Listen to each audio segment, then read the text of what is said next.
Welcome to 360 Tamil. இன்னைக்கு இந்த வீடியோல நம்ம எந்த படத்தோட எக்ஸ்பிளனேஷன் பத்தி பார்க்க போறோம்னா, பாலிவுட்ல இந்த வருஷம் வெளியான பாகி 4 அப்படின்ற படத்தை பத்தி தான் பார்க்க போறோம். இது ஒரு பக்கவான சஸ்பென்ஸ் த்ரில்லர் படம்னு சொல்லலாம். ஸ்டார்டிங்ல இருந்து எண்டிங் வரைக்கும் விறுவிறுப்பா கொண்டு போயிருப்பாங்க. பாகி 1, பாகி 2, பாகி 3ன்னு எல்லாமே வேற வேற படத்தோட ரீமேக் படமா தான் இருக்கும். ஆனா அது எல்லாத்தையும் அபிஷியலா பண்ணாங்க, இது அன்அபிஷியலா பண்ணிருக்காங்க. நான் கதையை சொல்லும் போது எந்த படம்ன்றதை நீங்க கெஸ் பண்ணிருவீங்க. ஆனா அந்த படத்தோட கதையில இருந்து கொஞ்சம் சேஞ்சஸ் எல்லாம் பண்ணிருப்பாங்க. அதை தாண்டி ஃபைட் சீன்ஸ்லாம் நிறைய சேர்த்திருப்பாங்க. படம் முழுக்கவே வைலன்ஸ் தான் அதிகமா இருக்கும். இப்ப வைலன்ஸ் படம்லாம் நல்லா போயிட்டு இருக்குல்ல, அதனால தான் இந்த படத்தை ரொம்ப வைலண்டா எடுத்திருக்காங்க. கண்டிப்பா உங்க எல்லாருக்குமே இந்த படத்தோட எக்ஸ்பிளனேஷன் பிடிக்கும்னு நம்புறேன். அதுக்கு முன்னாடி இந்த வீடியோக்கு ஒரு லைக் போடுங்க. அதே மாதிரி இந்த எக்ஸ்பிளனேஷன் பிடிச்சிருந்ததுன்னா ஐப்ன்ற ஒரு ஆப்ஷன் பண்ணுங்க. அப்பதான் உங்களை மாதிரியே இன்னும் நிறைய பேர்கிட்ட இந்த வீடியோ கொண்டு போய் சேர்க்கப்படும். நான் பிளாட் எல்லாம் சொல்ல விரும்பல, பிளாட்டை சொன்னா ஸ்பாயிலர் ஆயிடும். அதனால நேரடியா நம்ம டைம் வேஸ்ட் பண்ணாம எக்ஸ்பிளனேஷனுக்குள்ள போயிடலாம். படத்தோட ஸ்டார்டிங் சீனே ஒரு லாரி ஒரு கார் மேல இடிக்கிறத காட்டுறாங்க. அந்த கார் பறந்து போய் ரயில்வே ட்ராக் இருக்குல்ல, அந்த இடத்துல போய் விழுது. கொஞ்ச நாள் ட்ரெயின் ஏத்திரும். நம்ம ஹீரோ தான் சாவர நிலைமையில இருக்காரு. இப்ப ட்ரெயின் வேற ஒரு பக்கம் வந்துட்டு இருக்கு. ஹீரோ ஒரு ஸ்டேஜ்ல மயங்கிடுறாரு. அதுக்கப்புறம் ஹீரோக்கு என்னாச்சுன்னு தெரியல, யாரோ பார்த்து ஹெல்ப் பண்ணிருக்காங்க போல. இப்ப ஹீரோவை வேக வேகமா ஹாஸ்பிட்டலுக்கு கொண்டு போயிட்டு இருக்காங்க. டாக்டர்லாம் ட்ரீட்மெண்ட் கொடுத்துட்டு இருக்காங்க. நம்ம ஹீரோவோட பேரு ரன்வீர் அப்படின்றது. இவருக்கு ஜீத்துன்ற ஒரு அண்ணன் இருக்காரு. தகவல் கேள்விப்பட்ட அண்ணன் இந்த இடத்துக்கு வந்துடுறாரு. தம்பியை எப்படியாவது காப்பாத்திரு கடவுளே அப்படின்ற மாதிரிலாம் இவர் வேண்டிட்டு இருக்காரு. ஒரு ஸ்டேஜ்ல ஆபரேஷன்லாம் முடிஞ்சதுக்கு அப்புறம் டாக்டர் வெளியே வந்து பேசுறாரு. சாரி, அவர் கோமா கண்டிஷனுக்கு போயிட்டாருன்னு சொல்றாரு. இதை அண்ணனால ஏத்துக்க முடியாம பயங்கரமா ஃபீல்லாம் பண்ணிட்டு இருக்காரு. அப்படியே ஒரு 7 மாசம் ஓடினதை நமக்கு காட்டுறாங்க. இப்ப ஹீரோ கொஞ்சம் கொஞ்சமா கண்முழிக்க ஆரம்பிக்கிறாரு. அப்படி கண்முழிச்சவர் கிளீன் பண்ணிட்டு இருக்கவங்க கையை பிடிக்கிறாரு. சார், அவர் கண்முழிச்சிட்டாரு அப்படின்ற மாதிரி இந்த நர்ஸுமே எல்லார்கிட்டயும் சொல்றாங்க. அதனால அண்ணன் வீட்டுக்கு கூட்டு வந்துடுறாரு. ஆனா நம்ம ஹீரோ ரொம்ப சோகத்துல இருக்காருங்க. ஹீரோ அலிஷான்ற ஒரு பொண்ணை லவ் பண்ணிருப்பாரு. அந்த பொண்ணை நினைச்சுதான் பயங்கரமா ஃபீல்லாம் பண்ணிட்டு இருக்காரு. அந்த பொண்ணோட வீடியோஸ்லாம் இவரோட போன்ல இருக்கும். அந்த வீடியோலாம் பார்க்கலான்ற மாதிரி இவரும் வச்சு பார்த்துட்டு இருக்காரு. இவர் ஒரு கார் ஆக்சிடென்ட்ல இருந்து தப்பிச்சார்ல, அந்த ஆக்சிடென்ட்ல தான் அந்த பொண்ணு இறந்து போயிட்டாங்க போல. இதெல்லாம் இவர் சோகமா பார்த்துட்டு இருக்கும் போது ஒரு சாவு ஊர்வலம் வந்துட்டு இருக்கு. எல்லாருமே மாஸ்க் போட்ட மாதிரி வித்தியாசமா வந்துட்டு இருக்காங்க. இப்ப இவருமே அவங்க கிட்ட வந்து பேச ஆரம்பிக்கிறாரு. ஹாப்பி பர்த்டே பெருசு அப்படின்ற மாதிரி சொல்லிட்டாரு. அவர் இன்னைக்கு இறந்து போயிருக்காரு, இன்னைக்கு போய் இப்படி சொல்றேன்ற மாதிரி எல்லாருமே கோவப்படுறாங்க. அவர் ஆண்டு அனுபவிச்சு தானே போயிருக்காரு, எப்படியும் 75 வயசு இருக்கும், அப்புறம் என்னன்ற மாதிரி இவர் கிண்டல் பண்ற மாதிரிலாம் பேசுறாரு. அங்க இருக்க சிலர் கோவப்பட்டு இவர் அடிக்கிறதுக்காக வராங்க. ஆனா நம்ம ஹீரோ இருக்காருல, தடுத்து அவங்க கூட பயங்கரமா சண்டை போடுறாரு. ஒரு ஸ்டேஜ்ல வந்த எல்லாரையும் அடிச்சு இங்க இருந்து ஓட விடுறாரு. இது எல்லாத்தையும் அண்ணன் மாடியில இருந்து கவனிச்சிட்டு இருக்காரு. என்ன தம்பி இப்படி எல்லாம் பண்ணிட்டு இருக்கான்ற மாதிரி பார்த்துட்டு இருக்காரு.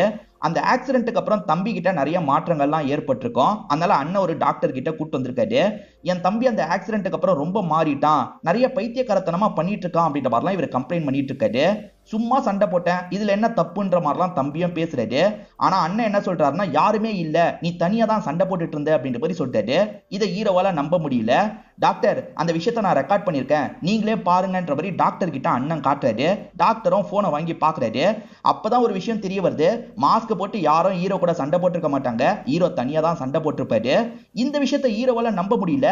எங்க போனை காட்டுங்கன்ற மாதிரி சட்டுன்னு போனை பிடிங்கி பாக்குறாரு. பார்த்தா இவர் தனியா தான் அங்க சண்டை போட்டுட்டு இருக்காரு, யாருமே பக்கத்துல இல்லைன்னு தெரிய வருது. அப்ப நமக்கு ஏதோ பிரச்சனை போலன்னு ஹீரோவும் யோசிக்க ஆரம்பிக்கிறாரு. இது என்ன மாதிரி பிரச்சனைன்றத டாக்டர் எக்ஸ்பிளைன் பண்றாரு.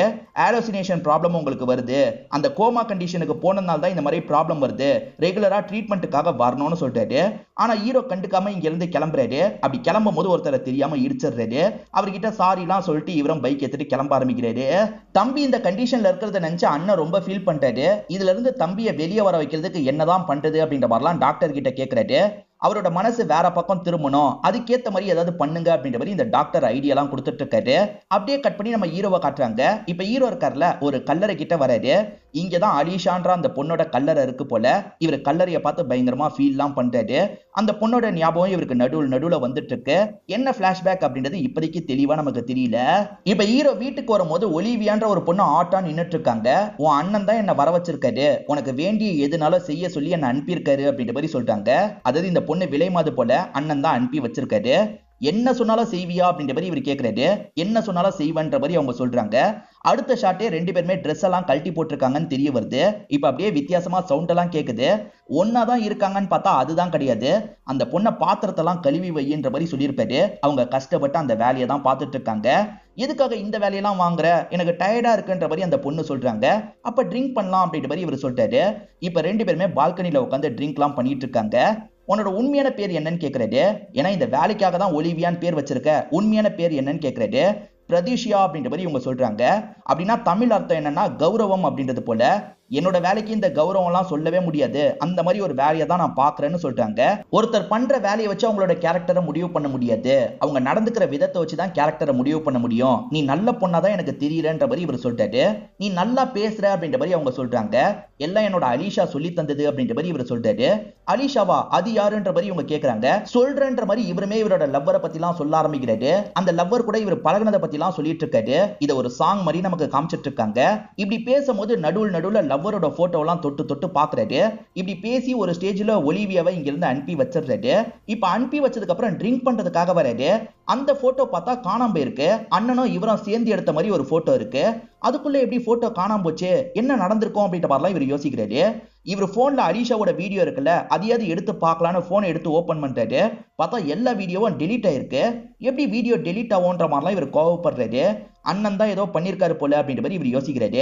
ஏன்னா இவர் வீட்டுல அண்ணன் மட்டும் தானே இருக்காரு, அதனால தான் அப்படி யோசிக்கிறாரு. ஜீத்துவை பொறுத்த வரைக்கும் ரிப்பேர் பண்ற வேலை எல்லாம் பாக்குறவர் போல. என்ன உன் தம்பி இன்னும் மனநலம் பாதிக்கப்பட்டு தான் இருக்கானான்ற மாதிரி ஒரு ஆன்டி கேக்குறாங்க. அப்படிலாம் கிடையாது அப்படின்ற மாதிரி அண்ணனும் தம்பிக்கு சப்போர்ட்டிவா பேசுறாரு. அப்பன்னு பார்த்து தம்பி இந்த இடத்துக்கு வந்துடுறாரு. ஏன்டா வீடியோ எல்லாம் டெலீட் பண்ணு அப்படின்ற மாதிரி அண்ணனை போட்டு அடிச்சிட்டு இருக்காரு. அண்ணனும் பயந்து வீட்டுக்குள்ள ஓடிட்டு இருக்காரு. இவர் துரத்திட்டு போறாரு. இதெல்லாம் பாக்குற இந்த ஆன்டி இருக்காங்கல்ல, போலீஸ்க்கு கால் பண்ணிடுறாங்க. இப்ப அண்ணனுமே ஒரு ஸ்டேஜ்ல என்னதான்டா பிரச்சனைன்னு கேக்குறாரு. எதுக்காக அந்த போட்டோவை மாத்தி வச்ச, எதுக்காக போன்ல இருந்த வீடியோவை டெலீட் பண்ணன்னு கேக்குறாரு. எது உன் போன்ல இருக்க வீடியோவை நான் டெலீட் பண்ணனா, அந்த மாதிரிலாம் உன்கிட்ட வீடியோவே இல்லடா.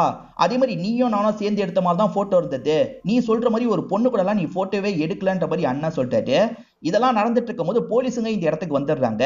இவர் அண்ணன் கூட சண்டை போட்டுட்டு இருக்கிறத பாக்குறாங்கல்ல, இவரை தடுக்க ஆரம்பிக்கிறாங்க. இவர் கோவத்துல போலீஸுங்களையும் போட்டு அடிக்க ஆரம்பிக்கிறாரு. இதனால கோவப்பட்ட ஆளுங்க இருக்காங்கல்ல, இவரை ஸ்டேஷனுக்கு கூட்டு வந்து உட்கார வச்சிடுறாங்க. என்னதான் பிரச்சனை அப்படின்ற மாதிரி கேக்குறாங்க. சார், அலிஷான்னு ஒரு பொண்ணை பத்தியே பேசிட்டு இருக்கான் சார், அப்படி ஒரு பொண்ணே கிடையாது, இவன் புரிஞ்சுக்க மாட்டான் அப்படின்ற மாதிரி அண்ணன் சொல்றாரு. ஆனா தள்ளி உட்காந்துட்டு இருக்க ஹீரோ இருக்காருல, அலிஷான்னு ஒரு பொண்ணு இருக்கிறது உண்மை அப்படின்ற மாதிரிலாம் சொல்லிட்டு இருக்காரு. உண்மையா, அப்ப செக் பண்ணி பாத்துடலாம் அப்படின்ற மாதிரி இங்க இருக்க இன்ஸ்பெக்டர் சொல்றாரு. அந்த பொண்ணோட கல்லறையை போய் பார்த்ததா சொன்னல, அந்த கல்லறையை போய் செக் பண்ணி பார்க்கலாம் அப்படின்ற மாதிரி இந்த போலீஸ் சொல்றாரு. இப்ப எல்லாருமே சேர்ந்த மாதிரி அந்த கல்லறையை செக் பண்றதுக்காக அந்த இடத்துக்கு வந்துடுறாங்க. அப்படி வந்து பார்க்கும்போது அங்க இருக்க அலிஷாவோட கல்லறை இல்லாம இருக்கு. இவர் நேத்து பார்க்கும்போது இருந்த கல்லறை இப்ப இல்லாம இருக்கு. அதுக்கு பதிலா வேற ஒருத்தவங்களோட கல்லறை இருக்கு. என்ன கல்லறை மாறி இருக்கு அப்படின்ற மாதிரிலாம் இவர் யோசிக்கிறாரு. இவர் எப்பவுமே இங்க ஒரு ஆன்டியை பாப்பாரு. அந்த ஆன்டியை கூப்பிட்டு விசாரிக்கலான்ற மாதிரி விசாரிக்கிறாரு. இங்க இதுக்கு முன்னாடி அலிஷாவோட கல்லறை தானே இருந்தது அப்படின்ற மாதிரிலாம் கேட்கிறாரு. இல்லையப்பா, இவங்க கல்லறை தான் எப்பவுமே இருந்தது அப்படின்ற மாதிரி அந்த பாட்டி வேற சொல்றாங்க. இதை கேட்கிற இவர் பயங்கரமா டென்ஷன் ஆயிடுறாரு. இவங்க நடிக்கிறாங்கன்னு இவங்க கழுத்தை நெரிக்கிறதுக்காக போறாரு. என்ன பண்ணிட்டு இருக்க, நிறுத்துன்ற மாதிரி இன்ஸ்பெக்டரும் ஆளுங்களும் தடுத்துட்டு இருக்காங்க. இந்த இடத்துல தான் நம்ம ஹீரோவும் இவரோட பிளாஷ்பேக்கை யோசிச்சு பாக்குறாரு. ஆக்சுவலா பாஸ்ட்ல காட்டும் போது நம்ம ஹீரோ ஒரு நேவி ஆபீசர்னு தெரிய வருது. ஒருத்தன் திருடிட்டு ஓடிட்டு இருப்பான், அவனை பிடிக்கணும்ன்ற மாதிரி இவரும் வெறித்தனமா துரத்திட்டு இருக்காரு. வழியில தான் அந்த அலிஷான்ற பொண்ணு செல்ஃபி எடுக்கலான்ற மாதிரி செல்ஃபி எல்லாம் எடுத்துட்டு இருக்காங்க. இவர் ஓடும் போது தெரியாம போனை தள்ளி விடுறாரு. கீழே விழுந்து அந்த போன் உடஞ்சு போயிருது. துரத்திட்டு போன இவர் இருக்காருல, ஒரு ஸ்டேஜ்ல அந்த திருடனை பிடிச்சிடுறாரு. போன் உடஞ்சதுக்காக இவங்க கிட்ட சாரி கேட்கிறாரு. என்ன சாரி மட்டும் கேக்குறீங்க, போன் எனக்கு எவ்வளவு முக்கியம் தெரியுமா, எனக்கு கண்டிப்பா போன் வேணும்ன்ற மாதிரிலாம் இவங்க கோவப்படுறாங்க. இந்த ஜென்சி கிட்ஸ் எப்ப பாரு போனு தான் இருக்கீங்கன்ற மாதிரி இவரும் புலம்புறாரு. இப்போதைக்கு என் போனை வச்சுக்கோங்க, சீக்கிரமா உங்க போனை ரெடி பண்ணி நான் என்னோட போனை வாங்கிக்கிறேன்ற மாதிரி சொல்லிட்டாரு. என்னதான் அலிஷா கோவமா பேசி இருந்தாலும் அவரை பிடிக்க ஆரம்பிச்சிருக்கோம். அவன் நல்லா இருக்கான்ல அப்படின்ற மாதிரி ஃப்ரெண்டு கிட்ட எல்லாம் இவங்க பேசிட்டு இருக்காங்க. அலிஷாவை பொறுத்த வரைக்கும் கேத்ரின் ஒரு அக்கா இருக்காங்க. இவங்களோட கல்யாண வாழ்க்கை ரொம்ப மோசமா போயிருக்கும். இப்போதைக்கு நிறைய அனாதை பசங்களை பாத்துக்கிற வேலை தான் அக்கா பண்ணிட்டு இருக்காங்க. இப்ப அலிஷா இருக்காங்கல்ல, ஒரு பையனை பார்த்தேன், அவனை எனக்கு பிடிச்சிருக்கு அப்படின்ற மாதிரிலாம் அக்கா கிட்ட சொல்றாங்க. ஆனா அக்காக்கு தான் ரிலேஷன்ஷிப்ல சுத்தமா நம்பிக்கை இல்லைல்ல. எல்லாருமே பார்க்க நல்லவங்க மாதிரி தான் தெரியுவாங்க, அவங்க அவ்வளவு நல்லவங்களாம் இல்ல, யாரையும் நம்பி ஏமாறத அப்படின்ற மாதிரி தங்கச்சிக்கு அட்வைஸ் எல்லாம் பண்ண ஆரம்பிக்கிறாங்க. நம்ம ஹீரோ கிட்ட ஒருத்தன் அடி வாங்கினான் பாத்தீங்களா, அவன் இன்னும் நிறைய பேரை சண்டை போடுறதுக்காக கூட்டு வந்திருக்கான். ஆனா ஹீரோ தனியாலா அவங்க எல்லாரையும் போட்டு பயங்கரமா அடிச்சிடுறாரு. இப்ப எல்லாருக்குமே காயம் ஏற்பட்டுருக்குல்ல, இவரே ஹாஸ்பிட்டலுக்கு கூட்டு போலான்ற மாதிரி ஆட்டோ பிடிச்சு கூட்டு போறாரு. அந்த இடத்துலயும் அலிஷாவை பாக்குறாரு. அவங்க போனை யூஸ் பண்ணிக்கிட்டே வந்துட்டு இருக்காங்க. எப்பவுமே போனை தான் யூஸ் பண்ணுவா போல நினைக்கிறாரு. இப்ப எல்லாருமே வேலைக்கு போனதுக்கு அப்புறம் தான் அவங்க டாக்டர் ட்ரெஸ்ல வரது இவருக்கு தெரிய வருது. அப்ப இவ டாக்டர் போலன்ற மாதிரி யோசிக்கிறாரு. போன்ல பேசுற அவங்க இருக்காங்கல்ல, ஓகே நான் உடனே வந்து உங்களை பாக்குறேன்ற மாதிரி சொல்லிட்டாங்க. அதாவது இதனால தான் இவங்களுக்கு போன் ரொம்ப முக்கியமா இருந்திருக்கும். ஏன்னா எமர்ஜென்சி சிச்சுவேஷன் வந்தா இவங்க பேசணும்ல, அதனால தான் முக்கியமா இருக்கும். இதெல்லாம் புரிஞ்சுக்காம சோசியல் மீடியாவை யூஸ் பண்றதுக்காக தான் இவங்க போன் வச்சிருக்காங்கன்ற மாதிரிலாம் ஹீரோ பேசியிருப்பாரு. இப்ப அதுக்காக இந்த இடத்துல இவங்க கிட்ட மன்னிப்புலாம் கேட்கிறாரு. பரவாயில்ல விடுங்க, நான் பெருசா எடுத்துக்கலான்ற மாதிரி சொல்லிட்டாங்க. சண்டை போடும் போது இவருக்கும் சில காயம்லாம் பட்டிருக்கும். அதை இவங்க கவனிக்கிறாங்க. ஒரு கிளாஸ் பீஸ் மாட்டிட்டு இருக்கு, இது உள்ள போயிருந்தா செப்டிக் ஆயிருக்கும் அப்படின்ற மாதிரி எடுத்துலாம் விட்டுட்டு இருக்காங்க. ஒரு நாள் இங்க தான் இருக்கணும்ன்ற மாதிரி சொல்றாங்க. அப்படி இருக்கும்போது ரெண்டு பேருமே பேசிக்கிறாங்கல்ல, ரெண்டு பேருக்குமே லைட்டா பிடிக்கலாம் ஆரம்பிச்சிருது. இவருமே ஒரு ஸ்டேஜ்ல போனை ரெடி பண்ணிடுறாரு. கஃபேக்கு வரீங்களா, நான் போனை தந்துடுறேன்ற மாதிரி சொல்லிட்டாரு. சரின்ற மாதிரி இவங்களுமே ஏத்துக்கிறாங்க. கொஞ்சம் லேட்டா தந்தா கூட நல்லா இருக்கும்ன்ற மாதிரி தான் இவங்க யோசிக்கிறாங்க. இப்ப கஃபேல மீட் பண்ணி இவங்க ரெண்டு பேர் பேசிட்டு இருக்காங்க. இந்தாங்க உங்களோட போனுன்ற மாதிரி இவர் தந்துடுறாரு. இவருக்கு பிடிச்சிருக்குல்ல, அந்த விஷயத்தையும் வெளிப்படுத்த ஆரம்பிக்கிறாரு. அப்பன்னு பார்த்து ரெண்டு கேங்குக்குள்ள சண்டை, அதாவது கேம் விளையாடுற ரெண்டு டீமுக்குள்ள சண்டை.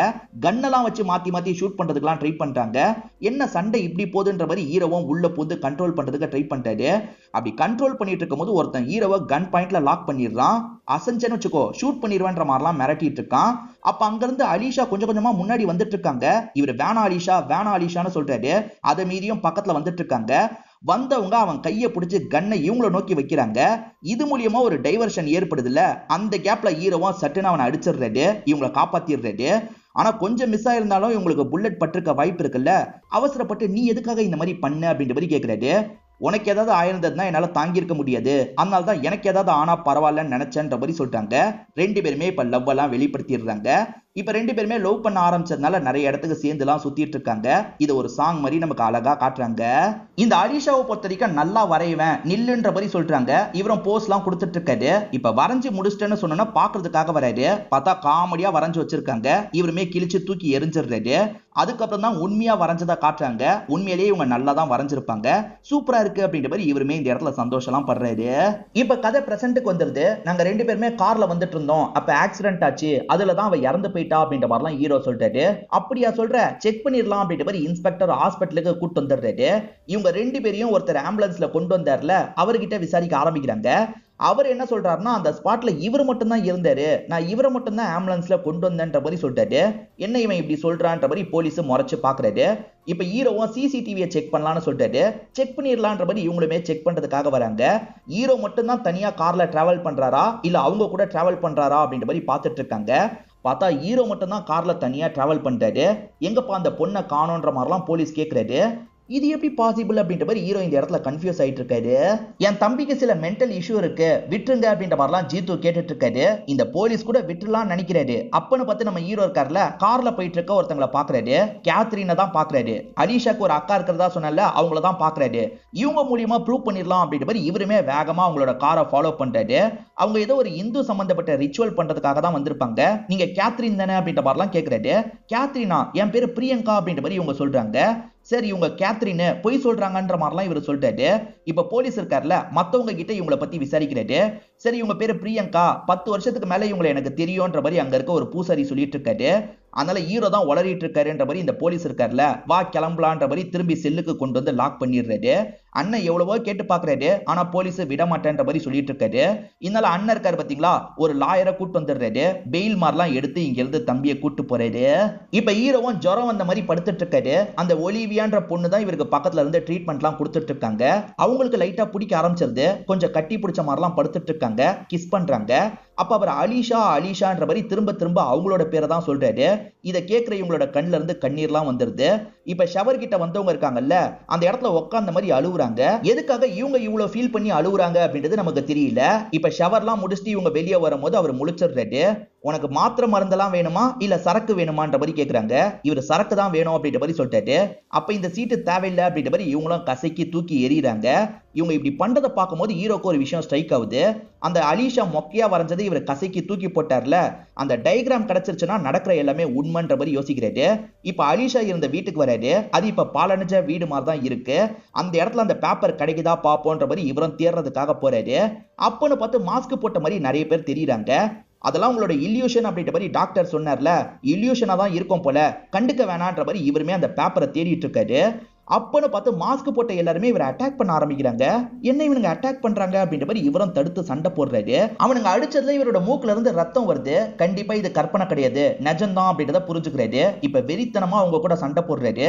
ஒரு ஸ்டேஜ்ல வந்த எல்லாரையும் இவரை அடிச்சு போட்டுறாரு. இப்ப அடி வாங்கின ஒருத்தன் ஒரு செவத்தை போய் உடைச்சிருப்பான். அந்த செவத்துல ஒரு கேப் மாதிரி ஏற்படுது. அந்த கேப்ல ஒரு போட்டோ இருக்கிறது தெரியுது. அதாவது அலிஷா அன்னைக்கு இவங்க ரெண்டு பேர் அழகா இருக்க மாதிரி ஒரு போட்டோ வரைஞ்சாங்க பாத்தீங்களா, அந்த போட்டோ தான் இருக்கு. அதை பாக்குற இவருமே ஷாக் ஆயிடுறாரு. அப்ப அலிஷான்னு ஒரு கேரக்டர் இருந்தது உண்மைதான், எல்லாருமே நம்மளை ஏமாத்த பாக்குறாங்கன்னு யோசிக்கிறாரு. இப்ப மயக்கம் போட்டு விழுந்திருக்க ஒருத்தனை எழுப்புறாரு. அந்த போட்டோல என்ன தெரியுதுன்னு கேக்குறாரு. நீயும் ஒரு பொண்ணும் இருக்கிற மாதிரி தெரியுதுன்ற மாதிரி சொல்றான். இதை கேட்கிற இவரும் பயங்கரமா சந்தோஷப்படுறாரு. இப்பதான் சாக்கோன்னு வேற ஒரு ரவுடியை நமக்கு காட்டுறாங்க. இந்த ரவுடியோட இடத்துல இறந்து போன மாதிரி அலிஷாக்கு போட்டோ போடப்பட்டிருக்கு. இந்த சாக்கோ அந்த போட்டோவை பார்த்துட்டு இருக்காரு. இந்த இடத்துல ஹீரோ இருக்காருல, இவங்க 2 பேரும் எடுத்து அந்த போட்டோவை பாக்குறாரு. இங்கதான் இன்டர்வல போடுறாங்க. இப்ப ஹீரோவும் எல்லாத்தையும் ரீகால் பண்ணிட்டாரு. இந்த மாதிரி ஒரு பொண்ணே இல்லைன்னு எல்லாரும் நம்மளை ஏமாத்தினாங்க. டாக்டர் ஏமாத்தினாரு, அந்த அக்கா ஏமாத்தினாங்க, ஏன் நம்ம அண்ணனே ஏமாத்தினாரு. நம்ம அண்ணன் எதுக்காக ஏமாத்தணும்? மத்தவங்க கூட காசுக்காக ஏமாத்திருக்கலாம், நம்ம அண்ணன் எதுக்காக ஏமாத்தணும் அப்படின்ற மாதிரிலாம் யோசிக்கிறாரு. இப்ப நேரா வீட்டுக்கு வந்து அண்ணனோட திங்ஸ் எல்லாம் செக் பண்ணிட்டாரு.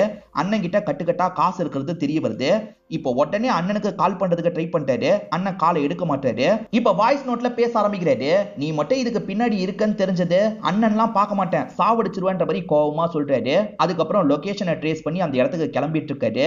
அந்த இடத்துல யாருமே இல்லாத மாதிரி தான் இருக்கு. திடீர்னு அண்ணன் தூக்குல தொங்குற மாதிரி தொங்க ஆரம்பிக்கிறாரு. இப்பதான் யாரோ தொங்க விட்டுருக்காங்க போல. இவருமே பக்கத்துல போய் அண்ணனை காப்பாத்திடுறாரு. இப்ப அண்ணன் எதையோ சொல்றதுக்காக வராரு. அதுக்குள்ள இந்த இடத்துக்கு ஒரு டீம் வந்துருது. சாக்கோன்னு ஒரு ரவுடியை காமிச்சாங்கல்ல, அந்த ரவுடியோட தம்பி தான் இந்த இடத்துக்கு வந்திருக்கான். அவன் பேரு பாலோ அப்படின்றது. இந்த பாலோவை தான் ஹீரோ தெரியாம இடிச்சிருப்பாரு. ஹாஸ்பிட்டலை விட்டு வெளியே வரும்போது யாரையோ இடிச்சார்ல, இந்த பாலோவை தான் இடிச்சிருப்பாரு. இப்ப இவன் இருக்கான் பாத்தீங்களா, அண்ணனை பேச விடக்கூடாது அப்படின்ற மாதிரி ஒரு ஆயுதத்தை வச்சு அட்டாக் பண்றான். அதனால அண்ணனோட உயிர் கொஞ்சம் கொஞ்சமா போயிட்டு இருக்கு. சாவர தருவாயில அண்ணன் இருக்காருல, நான் காசுக்கு ஆசைப்பட்டு இந்த விஷயத்த பண்ணல, இந்த மாதிரி நான் பண்ண மாட்டேன்னு சொல்லியிருந்தா ஒன்ன சாவடிச்சிருவேன்னு மிரட்டினாங்க, அதுக்காக தான் பண்ணன்ற மாதிரி சொல்லிட்டாரு. ஒரு ஸ்டேஜ்ல இறந்து போயிடுறாரு. இப்ப அந்த பாலோவை பிடிக்கணும்ன்ற மாதிரி ஹீரோ ஓடிட்டு இருக்காரு. பாலோ நினைச்சா ஈஸியா இவனை ஷூட் பண்ணிடலாம், ஆனா அண்ணன் ஷூட் பண்ணக்கூடாதுன்ற மாதிரி சொல்லியிருப்பாரு போல. என் அண்ணன் சொன்னதுனால உன்னை விட்டுட்டு போறேன்ற மாதிரி பாலோவும் கிண்டலா பேசிட்டு கிளம்பிடுறாரு. இப்ப இன்ஸ்பெக்டருக்கு அண்ணனோட பாடி கிடைக்குது. அண்ணன் போன்ல வந்து அந்த வாய்ஸ் நோட்டை செக் பண்றாங்க. ஹீரோ கொல்லுவன்ற மாதிரி சொன்னார்ல, சொன்ன மாதிரியே பண்ணிட்டான் போல அப்படின்ற மாதிரிலாம் யோசிக்கிறாங்க. இப்ப ஹீரோ எங்கன்னு தெரியல, ஹீரோவை தேடணும் அப்படின்ற மாதிரி தேட ஆரம்பிக்கிறாங்க. ஒலிவியா ஒரு பார்ல டான்சரா தான் ஒர்க் பண்ணிட்டு இருக்காங்க. இப்ப இன்ஸ்பெக்டருமே இவங்களை பாக்குறதுக்காக வந்துடுறாரு. இவங்க தானே கொஞ்ச நாளா ஹீரோ கூட க்ளோஸா பழகிட்டு இருந்தாங்க. அதனால இவங்க கிட்ட ஹீரோ எங்கன்ற மாதிரிலாம் கேட்டுட்டு இருக்காரு. எனக்கு தெரிஞ்சாலும் சொல்ல மாட்டேன் அப்படின்ற மாதிரி இவங்களுமே அனுப்பி வர்றாங்க. இப்ப ஹீரோ டாக்டரை பாக்குறதுக்காக போயிட்டு இருக்காரு. போற வழியில சில விஷயங்களை யோசிக்க ஆரம்பிக்கிறாரு. இப்ப பாஸ்ட்ல நடந்த விஷயத்த காட்டுறாங்க. ஹீரோ இருக்காருல, அந்த அலிஷாவோட அக்காவை பாக்குறதுக்காக வீட்டுக்கு வராரு. அக்கா சரியாவே பேச மாட்டாங்க. இவரை பார்த்து முறைச்சுக்கிட்டே இருக்காங்க. இவங்க 2 பேருமே கொஞ்ச நேரம் வெளியே போயிட்டு வரோன்ற மாதிரி இங்க இருந்து கிளம்ப ஆரம்பிக்கிறாங்க. அப்படி கார்ல வந்துட்டு இருக்கும் போது அலிஷா இருக்காங்கல்ல, என்னோட அக்காக்கு நம்ம 2 பேர் சேர்றதுல விருப்பம் இல்லைன்ற மாதிரி சொல்லிட்டு இருக்காங்க. இப்படி பேசிக்கிட்டே வரும்போது தான் ஒரு லாரி இடிச்சிருக்கோம். இவங்க கார் பறந்து போய் விழுந்திருக்கோம். கரெக்டா ரயில்வே ட்ராக் இருக்குல்ல, அதுக்கு பக்கத்துல போய் தான் இவங்களோட கார் விழுந்திருக்கும். இவரும் எப்படியாவது அவங்கள காப்பாத்திரணும் அப்படின்ற மாதிரிலாம் யோசிச்சுட்டு இருக்காரு. ஆனா செம்ம காயம் பட்டிருக்குல்ல, ஒரு ஸ்டேஜ்ல இவர் மயங்க ஆரம்பிச்சிடுறாரு. 2 பேருமே சேர்ந்து சாக போறோம்னு நினைச்சிருப்பாரு. இப்ப கதை பிரசன்ட்டுக்கு வந்துருது. ஹீரோ அந்த டாக்டரை பாக்குறதுக்காக வராரு. ஏன்னா அவர் தான் பொய் சொல்ல ஆரம்பிச்சிருப்பாரு. இப்ப டாக்டரை செக் பண்ணலான்னு வந்தா டாக்டரை ஏற்கனவே யாரோ சாவடிச்சு வச்சிருக்காங்க. யாரு சாவடிச்சிருப்பா? சிசிடிவியை செக் பண்ணலாம் செக் பண்ணிட்டாரு. அதுல ஒரு ஷாக்கிங்கான விஷயம் இவருக்கு தெரிய வருது. நமக்கு பாலோன்னு ஒருத்தனை காமிச்சாங்கல்ல, அந்த பாலோவை பொறுத்த வரைக்கும் கேத்ரின் கிட்ட பேசிட்டு இருக்கான். அதாவது அலிஷாவோட அக்கா கிட்ட பேசிட்டு இருக்கான். ஏதோ தப்பா இருக்கு, அந்த அலிஷா அக்காவை கண்டுபிடிக்கணும்ன்ற மாதிரி யோசிக்கிறாரு. அலிஷா அக்கா இருக்கிற இடத்த கண்டுபிடிச்சு இவர் வந்துடுறாரு. இப்ப வந்தவர் எதுக்காக இந்த மாதிரி பண்ணன்ற மாதிரிலாம் அவங்கள மிரட்ட ஆரம்பிக்கிறாரு. சுத்தி நெருப்பு வட்டத்தை போட்டு அவங்கள பயங்கரமா மிரட்டிட்டு இருக்காரு. நான் சொல்லிடுறேன்ற மாதிரி அக்காவும் சொல்ல ஆரம்பிக்கிறாங்க. ஆக்சுவலா அக்கா நிறைய பசங்களை பாத்துக்கிட்டாங்கல்ல, அந்த பசங்களெல்லாம் சாவடிச்சிருவன்ற மாதிரி அந்த பாலோ மிரட்டி இருப்பான். இப்ப வெறும் பஸ் தான் எரியுது, நாங்க சொல்றத பண்ணல, மொத்தமா பசங்களையும் சேர்த்து எரிச்சிருவன்ற மாதிரி சொல்லியிருப்பான். உன் தங்கச்சி அவனை விட்டு விலகி போக வைக்கணும்ன்ற மாதிரி சொல்லியிருப்பான். இதனால தான் தங்கச்சி கிட்டே இவங்க விலகி போன்ற மாதிரி பேசியிருப்பாங்க. எனக்கு அவனை பிடிக்கல, விலகி போன்ற மாதிரி பேசியிருப்பாங்க. இதுதான் நடந்தது அப்படின்ற மாதிரிலாம் இவங்க சொல்றாங்க. இதெல்லாம் இவர் கேட்டுட்டு இருக்கும் போது கரெக்டா அந்த பாலோவும் ஆளுங்களும் இந்த இடத்துக்கு வந்துடுறாங்க. ஹீரோவை கொல்றதுக்கு ட்ரை பண்றாங்க. ஆனா ஹீரோ அவங்க கூட பயங்கரமா சண்டைலாம் போடுறாரு. ஒரு ஸ்டேஜ்ல வேற ஒரு நாள் பாத்துக்கலாம்ன்ற மாதிரி அவங்க கிளம்பிடுறாங்க.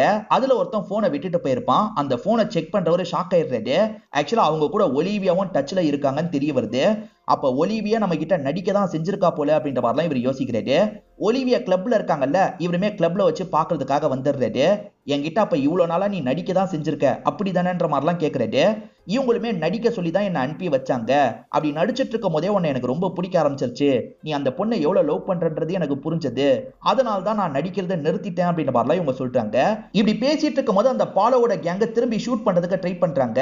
இப்ப ஹீரோவும் தடுத்து அவங்க கூட பயங்கரமா சண்டை போட்டுட்டு இருக்காரு. இப்ப ஒலிவியா ஒலிவியாவும் இவருக்கு ஹெல்ப் பண்ற மாதிரி சண்டெல்லாம் போட்டுட்டு இருக்காங்க. ஒருத்தன் ஹீரோவை எய்ம் பண்ணிட்டு இருக்கான். கதையை முடிச்சிரவா அப்படின்ற மாதிரி பாலோ கிட்ட கேக்குறான். பாலோவும் என்னோட அண்ணன் கிட்ட நான் சமாளிச்சுக்கிறேன், நீ கதையை முடிச்சிரு அப்படின்ற மாதிரி இவனுக்கு ஆர்டர் தந்துடுறாரு. இப்ப இவனுமே கதையை முடிக்கலான்ற மாதிரி பாயிண்ட் பண்ணி ஷூட் பண்றதுக்காக வரான். இதை கவனிக்கிற ஒலிவியா இருக்காங்கல்ல, கவனமா இருன்ற மாதிரி ஓடி வந்து இவங்க புல்லட்டை வாங்கிடுறாங்க. அச்சச்சோ புல்லட் பட்டுருச்சு அப்படின்ற மாதிரி இவருமே இந்த இடத்துல அவங்களுக்காக ஃபீல் பண்ணிட்டு இருக்காரு. ஏறக்குறைய அவங்க சாவர தருவாயில இருக்காங்க. அப்ப இவரை பக்கத்துல வர சொல்றாங்க. இவரும் பக்கத்துல போறாரு. அவ இன்னும் உயிரோட தான் இருக்கா, அவளை தேடி போய் பாருன்ற மாதிரி சொல்றாங்க. அவ உயிரோட தான் இருக்கான்னு தெரிஞ்சோன்னே இவர் சந்தோஷப்படுறாரு. அலிஷா இந்த கல்லறையில தான் இருக்காங்கன்னு நம்பிட்டு இருக்காருல, அந்த கல்லறையை தோண்டி பார்க்கலான்னு பாக்குறாரு. பார்த்தா உள்ள பாடி இல்ல, கல்லு மட்டும் தான் இருக்கு. சோ அலிஷா உயிரோட இருக்காங்கன்றதை இவர் புரிஞ்சுக்கிறாரு. இப்ப அப்படியே கட் பண்ணி சாக்கோவை நமக்கு காட்டுறாங்க. அலிஷா மாதிரியே ஒருத்தங்க தான் இவரோட லவ்வரா இருந்திருப்பாங்க. ஆனா அவங்க பேரு அலிஷா கிடையாது, அவங்க பேரு அவந்திகா அப்படின்றது. இப்ப பிரசன்ட்ல அலிஷா கண் முழிச்சு பார்க்கும்போது யாரோ லாக் பண்ணி வச்சிருக்கிறது தெரிய வருது. இப்ப சுத்தி பார்த்தவங்க ஷாக் ஆயிடுறாங்க. ஏன்னா இவங்களோட ஆர்ட் போட்டோ எல்லாம் இருக்கு. நல்லா பார்க்கும்போது தான் அது நம்ம இல்ல, நம்மள மாதிரியே இருக்க வேற ஒருத்தங்கன்னு தெரிய வருது. இதெல்லாம் இவங்க பார்த்துட்டு இருக்கும் போது கரெக்டா சாக்கோ இந்த இடத்துக்கு வந்துடுறாரு. என்ன ஒண்ணுமே புரியலையா, நான் உனக்கு புரிய வைக்கிறேன், நீ என்னோட காதலி அவந்திகா மாதிரியே இருக்கன்ற மாதிரி சொல்றாரு. இந்த இடத்துல தான் அவந்திகாவோட பிளாஷ்பேக்கை காட்டுறாங்க. அந்த அவந்திகா இருக்காங்கல்ல, ஒரு கிளப்ல பார்ட்டி மாதிரி பண்ணிட்டு இருக்காங்க. அப்போ ஒருத்தன் சில்மிஷம் பண்ற மாதிரி இடுப்புல எல்லாம் கைய வச்சிட்டு இருக்கான். அவந்திகா பயங்கரமா டென்ஷன் ஆயிடுறாங்க. இவங்க பாய் ஃப்ரெண்ட் சாக்கோ மாதிரி இவங்களும் வைலண்டான ஆளு தான். ஒரு அருவாளை வச்சு அவனோட கையே வெட்டிடுறாங்க. இந்த கையை வச்சுதானே தொட்டன்ற மாதிரி வெட்டுறாங்க. இதை பத்தி எல்லாம் வீட்டுக்கு வந்து சாக்கோ கிட்ட இவங்க சொல்லிட்டு இருக்காங்க. நீ என்னை விட பயங்கரமான ஆளா இருப்ப போலியே அப்படின்ற மாதிரி இவர் கிண்டல் பண்ணிட்டாரு. சீக்கிரம் இவங்க கல்யாணத்தை வச்சுக்கலான்ற மாதிரி யோசிக்கிறாங்க. ரெண்டு பேருமே லவ் பண்ணிட்டு இருக்காங்க. கல்யாணம் பண்ணிக்கலாம் அப்படின்ற மாதிரி அதுக்கான ஏற்பாடு எல்லாத்தையும் பண்ணிடுறாங்க. இப்ப ரெண்டு பேருமே ரிங்க மாத்திக்கலாம் நினைக்கும் போது கையை இழந்தவன் இருக்கான் பாத்தீங்களா, இவங்க கதையை முடிக்கிறதுக்காக ஒரு பெரிய கேங்கோட வந்திருக்கான். இப்ப ரெண்டு கேங்குக்குள்ளேயும் சண்டை மாதிரிலாம் ஏற்பட்டு இருக்கு. ரத்த கலரியோட ரெண்டு பேருமே சண்டைலாம் போட்டுட்டு இருக்காங்க. அப்படி சண்டை போட்டுட்டு இருக்கும் போது அவந்திகா இருக்காங்கல்ல, சாக்கோவை காப்பாத்துறதுக்காக அவங்களோட உயிரை விட்டுடுறாங்க. அவங்க இறந்து போனதை இவரால் ஏத்துக்கவே முடியல. அந்த கேங்கை இவர் காலி பண்ணிடுறாரு. இப்ப நேரா சர்ச்சில் வந்து ஜீசஸை பார்த்த மாதிரி பேச ஆரம்பிக்கிறாரு. எதுக்காக இப்படி பண்ண, எனக்கு அவ வேணும் அப்படின்ற மாதிரிலாம் பேசிட்டு இருக்காரு. தம்பியும் அண்ணன் நிலைமையை நினைச்சு ஃபீல் பண்ணிட்டு இருக்காரு. இப்ப கிளம்பலான்னு நினைக்கும் போதுதான் அலிஷாவை இவர் பாக்குறாரு. அலிஷா அந்த சமயம் ஹீரோ கூட கஃபேல பேசுறதுக்காக வந்திருப்பாங்க. ரெண்டு டீமுக்குள்ள சண்டை ஏற்பட்டதுன்னு சொன்ன பாத்தீங்களா, அந்த சீன் தான் நடந்துட்டு இருக்கும். அந்த அலிஷாவை பார்க்கும் போது அவந்திகாவை பாக்குற மாதிரியே இவருக்கு தோணுது. என்னோட அவந்திகா எனக்கு கிடைச்சா அப்படின்ற மாதிரி சந்தோஷமா ஆளுங்க கிட்ட சொல்லிட்டு இருக்காரு. ஆனா அந்த இடத்துல அவங்க ஹீரோ கூட க்ளோஸா பழகிட்டு இருக்காங்க. அப்ப ஏற்கனவே அந்த பொண்ணுக்கு ஒரு லவ்வர் இருக்கான் போல, எப்படியாவது அவங்க ரெண்டு பேரை பிரிக்கணும் அப்படின்ற மாதிரிலாம் யோசிக்கிறாரு. இவங்க பிளான் எல்லாம் பண்ண ஆரம்பிச்சிருப்பாங்க. முதல்ல அக்கா கிட்ட பேசி பிரிக்க நினைச்சிருப்பாங்க. வேலைக்கு ஆகலன்றதுக்காக தான் ஆக்சிடென்ட் பண்ணிருப்பாங்க. இவர் தூக்கிட்டு வந்து கொஞ்ச நாள் இவங்க மயக்கத்திலேயே தான் வச்சிருப்பாரு. ஏன்னா கண் முழிச்சா வீம்பு பண்ணுவாங்கல்ல, இவங்க மயக்கத்திலேயே இருக்கட்டும்ன்றதுக்காக மயக்கத்திலேயே தான் வச்சிருப்பாரு. அவந்திகா கூட இருக்க மாதிரிலாம் சந்தோஷமா அவங்க கூட ஒரு வாழ்க்கையை வாழ்ந்திருப்பாரு. இப்பதான் இவங்க கிட்ட நேரடியா பேச ஆரம்பிக்கிறாரு. நம்ம ரெண்டு பேர் கல்யாணம் பண்ணிக்கலாம்னு சொல்லிட்டாரு. ஆனா அவங்க கோவப்பட்டு கத்திய வச்சு இவர் கூட சண்டை போடுறதுக்காக வராங்க. நான் சொல்றதை கேளு, உன்னோட பாய் ஃப்ரெண்ட் உன்னை நேரத்துக்கு மறந்துருப்பான், இதுக்கப்புறம் உன்னை தேடி எல்லாம் வரமாட்டான்ற மாதிரி சொல்லிட்டாரு. ஆனா அலிஷா இதை ஏத்துக்க மாட்டாங்க. என் பாய் ஃப்ரெண்ட் என்ன ரொம்ப நேசிக்கிறான், எங்க இருந்தாலும் சரி என்ன தேடி கண்டுபிடிச்சா அவன் வந்துருவான். அவன் லைஃப்ல வேற ஒரு பொண்ணு வரதுக்கான வாய்ப்பே இல்ல. நம்ம பெட்டிங் மாதிரி வச்சுப்போம். ஒருவேளை இந்த பெட்ல நான் தோத்துட்டேன்னா உன்னை கல்யாணம் பண்ணிக்கிறேன் அப்படின்ற மாதிரி சொல்லிட்டாங்க. அப்ப நீ என்ன கல்யாணம் தான் பண்ணிக்க போற அப்படின்ற மாதிரி இவருமே சிரிச்சிட்டு இருக்காரு. அந்த இன்ஸ்பெக்டர் எப்ப பாரு எவிடன்ஸ் எவிடன்ஸ் அப்படின்ற மாதிரி கேட்டுக்கிட்டே இருந்திருப்பாரு. இப்ப ஹீரோ கிட்ட சில எவிடன்ஸ் எல்லாம் இருக்குல்ல, அதை இன்ஸ்பெக்டர் கிட்ட காட்டலான்ற மாதிரி ஸ்டேஷனுக்கே வந்துடுறாரு. சரி இதெல்லாம் பாருங்க அப்படின்ற மாதிரி காமிச்சிட்டு இருக்காரு. அப்படியே கட் பண்ணி சாக்கோவையும் அவரோட தம்பியும் நமக்கு காட்டுறாங்க. இந்த பாலோ தான் ஹீரோவோட அண்ணனையும் அந்த டாக்டரையும் மிரட்டி இவர் சொல்ற மாதிரி பண்ண வச்சிருப்பாரு. இதை தாண்டி ஒலிவியாவை அனுப்பி வச்சதும் இவர் தான். ஒலிவியாவும் ஹீரோவும் க்ளோஸா இருந்ததை போட்டோ எல்லாம் எடுத்திருப்பாரு. அந்த போட்டோவெல்லாம் அண்ணன் கிட்ட தந்துட்டு இருக்காரு. அதே மாதிரி ஹீரோ போலீஸ் ஸ்டேஷன்ல பேசிட்டு இருக்கும் போது திடீர்னு போலீஸ் ஸ்டேஷனையே அந்த கேங் அட்டாக் பண்றாங்க. நீ இங்க தான் இருக்கன்றது அவங்களுக்கு எப்படி தெரிஞ்சது அப்படின்ற மாதிரி இன்ஸ்பெக்டர் யோசிக்கிறாரு. இப்ப இவங்க டீமை சேர்ந்தவங்களா அந்த கேங்க கூட சண்டைலாம் போட ஆரம்பிக்கிறாங்க. இப்ப சாக்கோ இருக்கார்ல, இந்த போட்டோவை காமிச்சு மனசை மாத்தலாம்னு நினைக்கிறாரு. நீ இல்லன்னு தெரிஞ்சோன வேற ஒரு பொண்ணு கூட க்ளோஸா இருக்கான் பாரு அப்படின்ற மாதிரி போட்டோவெல்லாம் காமிச்சிட்டு இருக்காரு. ஆனா இவங்க அந்த போட்டோவை பார்த்து நம்ப மாட்டாங்க. இது எல்லாம் எடிட்டட் போட்டோன்ற மாதிரி சொல்லிட்டாங்க. எடிட்டடா இல்லையான்றது அவன் கொஞ்ச நேரத்துல வந்துருவான், அவன் மூலியமாவே கேட்டு தெரிஞ்சுக்கோ அப்படின்ற மாதிரி இவர் சொல்றாரு. ஒரு கேங் ஹீரோவை தூக்க போனாங்கல்ல, ஹீரோவை தூக்கி இந்த இடத்துக்கு கூட்டு வந்துடுறாங்க. ஹீரோவை பார்த்தோன்னா இந்த அலிஷாவும் ஓடி வந்து கட்டி பிடிச்சிடுறாங்க. உன்னை பத்தி என்னென்னமோ சொன்னாங்க, நீ வேற ஒரு பொண்ணு கூட க்ளோஸா இருக்க மாதிரி போட்டோவெல்லாம் காமிச்சாங்க, அதெல்லாம் ஃபேக்குன்றது எனக்கு தெரியும்ன்ற மாதிரிலாம் இவங்க சொல்லிட்டு இருக்காங்க. ஆனா ஹீரோ இருக்கார்ல, அந்த போட்டோ ஃபேக்கு கிடையாதுன்ற மாதிரி சொல்லிட்டாரு. மேற்கொண்டு அவங்க ஏமாத்தினதை பத்தி சொல்றதுக்காக வராரு. ஆனா அதெல்லாம் அலிஷா கேட்க மாட்டாங்க. நான் இல்லன்னு தெரிஞ்சோன்னே வேற ஒரு பொண்ணை கிஸ் பண்ற அளவுக்கு நீ போவியான்ற மாதிரி இவர்கிட்ட கோவப்பட்டு இருக்காங்க. நான் சொல்றதை கேளுன்ற மாதிரிலாம் இவர் சொல்றதுக்கு வராது. ஆனா அலிஷா ஏத்துக்க மாட்டாங்க. இதுக்கப்புறம் நீ எனக்கு வேணான்ற மாதிரி சொல்லிட்டாங்க. நீங்க சொன்ன மாதிரி நான் உங்களையே கல்யாணம் பண்ணிக்கிறேன் அப்படின்ற மாதிரி சாக்கோ கிட்ட சொல்லிட்டாங்க. அதனால தம்பி இருக்காருல, நீங்க கிளம்புங்க அப்படின்ற மாதிரி இவங்களை அனுப்பி வச்சிடுறாரு. ஹீரோ கதையை முடிக்கணும்னு நினைக்கிறாரு. இந்த பாலோ இருக்கான்ல, ஹீரோவை டார்ச்சர் பண்ணி சாவடிக்கணும்னு நினைக்கிறான். கரண்ட் கனெக்ஷன்லாம் கொடுக்குற மாதிரி ஒரு இடத்துல லாக் பண்ணி கரண்ட் எல்லாம் கொடுத்து விளையாடிட்டு இருக்கான். அப்படியே கட் பண்ணி நமக்கு சாக்கோவை காட்டுறாங்க. விடிஞ்சா இவங்க ரெண்டு பேருக்கு கல்யாணமா இருக்கும். இப்ப அவங்க ரெடி ஆயிட்டு இருக்காங்க. அவங்களுக்கு இவர் மேக்கப் எல்லாம் போட்டு விட்டுட்டு இருக்காரு. அவங்களுமே பரவாயில்ல போடுங்கன்ற மாதிரி அமைதியா தான் உட்காந்துட்டு இருக்காங்க. நம்ம ஹீரோ அடி வாங்கிட்டு இருக்கும் போது அந்த போலீஸ் சொன்னதை பத்தி யோசிக்கிறது. என் டீம்ல இருக்கவனே அவங்களுக்காக வேலை பார்க்கறான் போல, அவன் தான் இன்ஃபர்மேஷனை கொடுக்கறான்ற மாதிரி போலீஸ் சொல்லியிருப்பாரு. அவனை எப்படியாவது சாவடிக்கணும்ன்ற மாதிரி தான் எங்க டீமே முடிவு பண்ணிட்டு இருக்காங்க. உனக்கு வாய்ப்பு கிடைச்சதுன்னா எல்லாரையும் போட்டு தள்ளிடு, என்ன கேஸ் வந்தாலும் நான் பாத்துக்கிறேன்ற மாதிரி சொல்லி தான் அனுப்பியிருப்பாரு. அதெல்லாம் ஹீரோவோட மைண்டுக்குள்ள ஓடிட்டு இருக்குல்ல. ஒரு ஸ்டேஜ்ல ஹீரோவை இதை பிரேக் பண்ணிட்டு வெளியே வந்துடுறாரு. இப்ப எல்லாருமே மொத்தமா சண்டை போடுறதுக்காக வராங்க. இவர் தனியாலாம் அவங்க எல்லாரும் கூடயும் சண்டை போடுறாரு. ஒரு ஸ்டேஜ்ல இங்க இருக்க கேங்க காலி பண்றாரு. இவன் தானே அண்ணனை சாவடிச்சான், அதெல்லாம் யோசிச்சு பார்த்து கொடூரமா இந்த தம்பி பாலோவை இவர் காலி பண்ணிடுறாரு. இப்ப சர்ச்சில் நடக்கிறத நமக்கு காட்டுறாங்க. இவங்க ரெண்டு பேருமே ரிங்க மாத்திக்கலாம் நினைக்கும் போது ஹீரோ வெளியே இருக்க எல்லாரையும் அடிச்சு போட்டுட்டு உள்ள வந்துடுறாரு. இத பாக்குற இந்த சாக்கோ டென்ஷன் ஆயிடுறான். ரெண்டு பேருமே சண்டைலாம் போட ஆரம்பிக்கிறாங்க. சாக்கோ பயங்கரமா சண்டை போடுறாரு. ஹீரோவை அடிச்சு தள்ளிடுறாரு. அவந்திகா நீயே போய் கதையை முடியுன்ற மாதிரி சாக்கோ சொல்றாரு. அதாவது அலிஷாவை இப்ப அவந்திகான்னு கூப்பிட ஆரம்பிச்சிடுறாரு. இவங்களுமே முறைச்சுக்கிட்டே பக்கத்துல வராங்க. ஆனா பக்கத்துல வந்தவங்க ஹீரோவை பார்த்து சிரிக்க ஆரம்பிச்சிடுறாங்க. ரெண்டு பேருமே ஆட்டின் மாதிரி கையெல்லாம் வச்சுக்கிறாங்க. இப்பதான் ஒரு விஷயத்த நமக்கு ரிவீல் பண்றாங்க. ஆக்சுவலா போட்டோவை பார்த்து அவங்க கோவப்பட்ட மாதிரி நடிக்க தான் செஞ்சிருப்பாங்க. அவனையே கல்யாணம் பண்ணிக்கிறேன் நம்ப வச்சுட்டு போ, நான் அந்த இடத்துக்கு வந்து உன்னை காப்பாத்திடுறேன்ற மாதிரி சிக்னல்ல புரிய வச்சிருப்பாரு. அதெல்லாம் யோசிச்சுதான் இவங்களுமே ஒன்னையே கல்யாணம் பண்ணிக்கிறேன்ற மாதிரிலாம் சொல்லியிருப்பாங்க. இது எல்லாம் தெரிஞ்சோன்னா சாக்கோ இந்த இடத்துல பயங்கரமா டென்ஷன் ஆயிடுறாரு. உன்னை விட மாட்டேன்டா, நீ செத்து போயிட்டா என்னதானே கல்யாணம் பண்ணிப்பா அப்படின்ற மாதிரிலாம் சொல்லிட்டாரு. இப்ப திரும்பி ரெண்டு பேருமே சண்டை போடுறதுக்கு வந்துடுறாங்க. மாத்தி மாத்தி சண்டைலாம் போட ஆரம்பிக்கிறாங்க. போன வாட்டி ஹீரோ பயங்கரமா அடி வாங்கினார்ல, ஆனா இந்த வாட்டி சாக்கோ தான் பயங்கரமா அடி வாங்கிட்டு இருக்காரு. ஒரு ஸ்டேஜ்ல ஹீரோ இருக்கார்ல, சாக்கோவை அடிச்சு ஒரு வாரத்துல உட்கார வச்சிடுறாரு. அந்த சாக்கோ திரும்ப திரும்ப தொல்லை பண்ண வாய்ப்பு இருக்குல்ல, அவனை சாவடிச்சிரு, அவன் தொல்லை கொடுத்துக்கிட்டே இருப்பான்ற மாதிரிலாம் இந்த அலிஷா சொல்றாங்க. ஆனா இவரை விட்டுட்டு போலான்ற மாதிரி யோசிக்கிறாரு. இந்த இடத்துல சாக்கோ இருக்கான்ல, உன்னை போக விட மாட்டேன், என்னோட அவந்திகா எனக்கு தான் வேணும்ன்ற மாதிரிலாம் சொல்லிட்டு இருக்கான். ஒரு ஸ்டேஜ்ல இவனுமே கன் எடுத்து ஷூட் பண்றதுக்காகலாம் வந்துட்டு இருக்கான். ஹீரோவும் ஷூட் பண்ணனா ஷூட் பண்ணிக்கோ அப்படின்ற மாதிரி அவங்கள மறைச்ச மாதிரி நின்னுட்டு இருக்காரு. இவனுமே ஷூட் பண்றதுக்காக எய்ம் பண்ணிட்டு இருக்கான். அப்பன்னு பார்த்தா அங்க இருக்க ஜீசஸோட சிலை இருக்கு பாத்தீங்களா, சாஞ்ச மாதிரி இவன் மேல பொத்துன்னு விழுது. அது விழுந்ததுனால இவனுமே இந்த இடத்துல இறந்து போயிடுறான். இதை பார்த்து இவங்க ரெண்டு பேருமே கொஞ்சம் ஃபீல் பண்றாங்க. அந்த அவந்திகாவோட கல்லறை ஒரு இடத்துல இருக்கு பாத்தீங்களா, அதுக்கு பக்கத்திலேயே சாக்கோக்கு கல்லறை வச்சிடுறாங்க. அந்த கல்லறையில பூங்கொத்தெல்லாம் வச்சு இவங்க ரெண்டு பேருமே இங்க இருந்து சேர்ந்த மாதிரி கிளம்புறாங்க. இதோடயே இந்த படத்தோட கதையை முடிச்சிடுறாங்க. கண்டிப்பா இந்த படம் உங்க எல்லாருக்குமே பிடிச்சிருக்கும் நம்புறேன். இந்த வீடியோ உங்களுக்கு பிடிச்சிருந்ததுன்னா லைக் பண்ணுங்க, கமெண்ட் பண்ணுங்க, மறக்காம 360 தமிழ் சேனலை சப்ஸ்கிரைப் பண்ணுங்க. தொடர்ச்சியா இந்த மாதிரி வீடியோக்கள் வந்துகிட்டே தான் இருக்கும்.